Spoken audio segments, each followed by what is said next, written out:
చంద్రబాబు నాయుడికి కుటుంబాలని చీల్చటం, అవసరానికి కరేపాకులాగా వాడుకోవటం ఎన్టీఆర్ కుటుంబంతో స్టార్ట్ చేశాడు. ఇప్పుడు వైఎస్ఆర్ కుటుంబం వరకు వచ్చింది.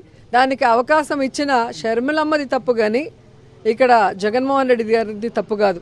ఎందుకంటే వైఎస్ఆర్ కుటుంబానికి ఒక పేరుంది, మాట ఇస్తే మడమ తిప్పరు.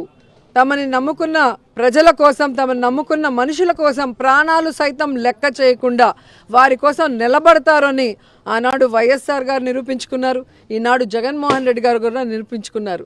కానీ షర్మిలమ్మ ఈరోజు వైఎస్ఆర్ గారి ఆత్మ క్షోభించే విధంగా, వైఎస్ఆర్ గారికి చెడ్డ పేరు వచ్చే విధంగా ఈ రాష్ట్రాన్ని ముక్కలు చెక్కలు చేసి, రాజశేఖర రెడ్డి గారు చనిపోయాక ఆయన పేరుని ఎఫ్ఐఆర్లో పెట్టించిన కాంగ్రెస్లో చేరి ఈరోజు జగన్మోహన్ రెడ్డి గారి మీద విషం చిమ్ముతుంది అంటే ఆమె మీద క్రెడిబిలిటీ లేకుండా పోయింది.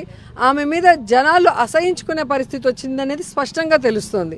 ఎందుకంటే ఇదే నోటితో తెలంగాణలో ఆమె పార్టీ పెట్టినప్పుడు ఏం మాట్లాడింది కాంగ్రెస్ గురించి, ఏం మాట్లాడింది చంద్రబాబు నాయుడు గురించి, పవన్ కళ్యాణ్ గురించి, ఈరోజు ఏం మాట్లాడుతుంది అనేది అందరూ చూస్తున్నారు. నేను తెలంగాణలో పుట్టాను, పెరిగాను, పెళ్లి చేసుకున్నాను, ఇక్కడే పార్టీ పెట్టాను, ఈ ప్రజల కోసమే ప్రాణాలు అర్పిస్తానన్న వ్యక్తి ఈరోజు ఆ రాష్ట్ర ప్రజల్ని గాలికి వదిలేసి ఆంధ్రాలో కొత్త అవతారం, కండువేమో కాంగ్రెస్ది, స్పీచ్ ఏమో తెలుగుదేశం పార్టీది. ఇది అందరూ గమనిస్తున్నారు.